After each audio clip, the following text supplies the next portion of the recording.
There is so much to talk about following this week's Raw. There was a lot of stuff over the weekend too, but including the return, of a Firefly Funhouse puppet. This is things you might have missed, but before we start, please make sure you hit the like button, subscribe to the channel if you're new, and turn on post notifications.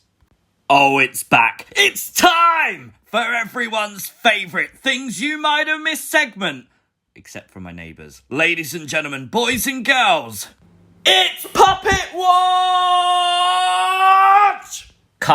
Behind Nikki ASH on Raw this week was a picture of Mercy the Buzzard. It's right there behind her.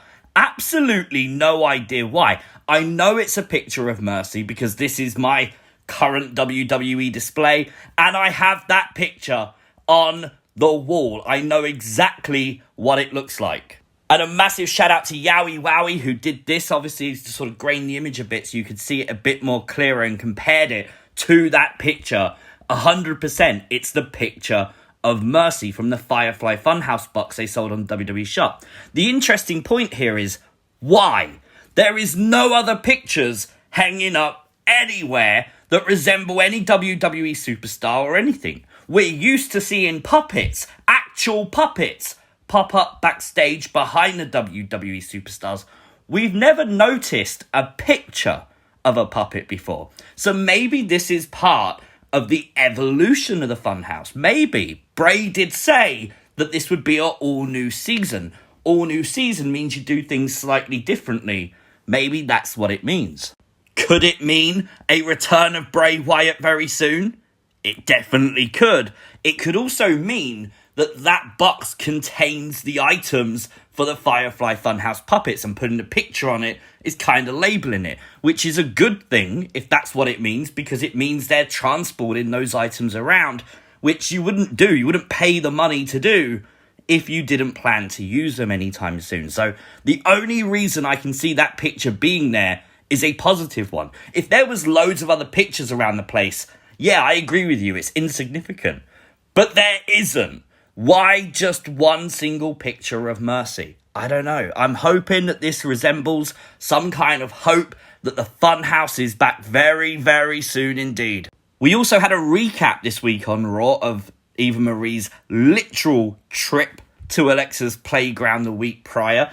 And we got the debut of Lilly-Lution. Honestly, this is absolute genius. I absolutely love what they are currently doing with Alexa Bliss and Lily. I think it went a bit OTT during the Thunderdome, but the debut of Lilly-Lution leaves me hope. Obviously, a little vignette promo aired on the screen, mocking Eva Marie. I thought that was really class. Of course, Alexa Bliss wasn't on Raw, but she has tweeted out that you can be a part of the hashtag Lilly-Lution too. Just go over to Twitter and raise your hand up. Be part of Lilly-Lution. I'm in. I'm all in. I think this is hilarious. If you didn't know, this was just mocking Eva Marie. This is exactly what Eva Marie's Evolution promos was all about. And it's what the Firefly Funhouse puppets was all about. Mocking the superstars. Mind games with the superstars. And I like to see that return. Now, and I think it's just a great way to use the Lily doll that isn't indirectly supernatural. But it is now time for the Yowie Wowie moment of the week. What?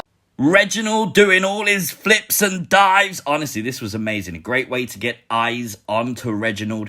If you're a kid watching this, you see a man in a suit being able to do the flips and moves he was doing, it's going to capture your attention. Yes, it's only in the 24/7 title division, but it still made an impact. And whoever made the decision to mic up R-Truth during a match, absolute genius.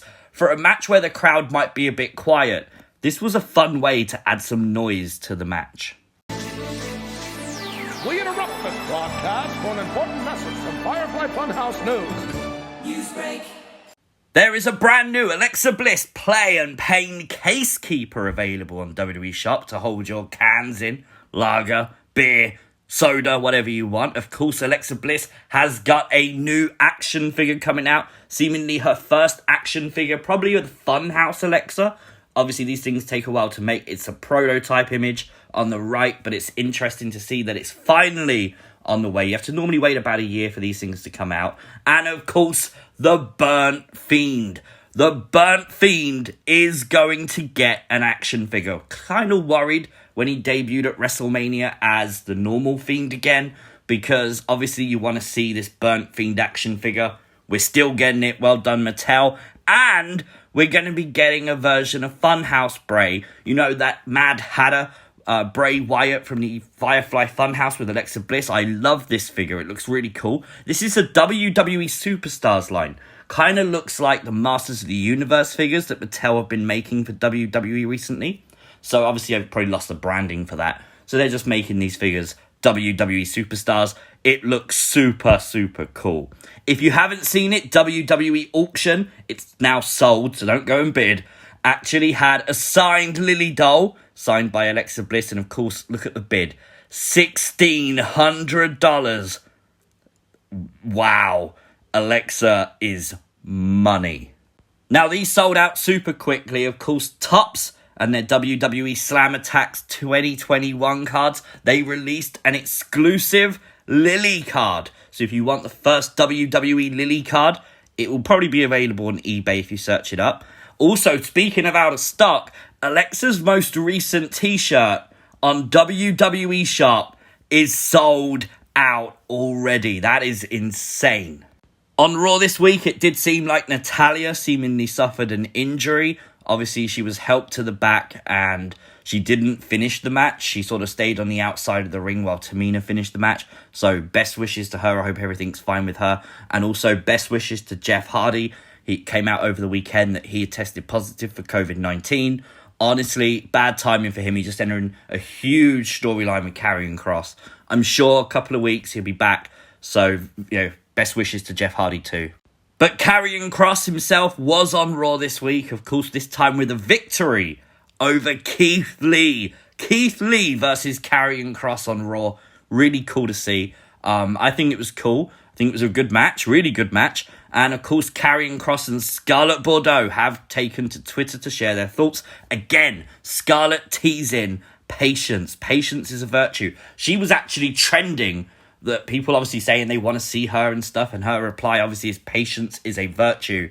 So fingers crossed we'll be seeing Scarlett joining Kross soon. Who the are you? Jinder Mahal introduced us to his attorney this week on Raw, but don't get used to him because he literally took a claymore and he's now dead. He's out. He's never going to be seen again, I hope. Obviously, this came after last week. Look at the injury to Shanky by Drew McIntyre in that steel chair.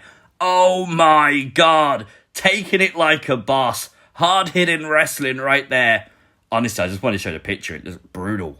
Last week, Nikki ASH won the Raw Women's Championship, but of course, I'm sure most of you saw it. This week on Raw, she obviously debuted the championship with her new side plates on. I thought they looked cool. We saw Riddle literally go splat after a Styles clash. One of the best sells at a style clash I've ever seen, genuinely. Thought this was hella fun as well. You see Miz in the background with his dripstick. No Randy Orton making the save, though. But people have sent me this. I have no idea where it came from. We did not get this commercial in the UK. But they've been advertising a 6-man tag. So it looks like Randy Orton will be back in WWE very, very soon, which is great to see. I have missed Randy Orton. But talking about coming back soon, I'm hoping that this is the start of The Fiend. We've been hearing that August 9th date. Dave Meltzer's been reporting that there's 10 days and that August the 9th is very likely for The Fiend to return. If that is the date Bray Wyatt's coming back, maybe that's why we're seeing like the picture popping up on Raw. Maybe the new season of the Firefly Funhouse or the next season of Bray Wyatt's chapter is about to unfold. I really hope so. We've missed Bray Wyatt a lot. I have so much excitement for seeing a damn picture. And I know some of you will say it's meaningless, but just think, why was that picture even there in the first place? In a world of the Firefly Funhouse where we've come to learn everything means something. then surely it means something. But there you go. I hope you're all well, and I hope you all enjoyed this week's episode of Things You Might Have Missed. If you are new to the channel, make sure you hit the subscribe button. Please like the video. And of course, share the video so your friends can find it and come and have their say. And of course, turn on those notifications so you never miss a future upload. I will see you as always next time. Peace!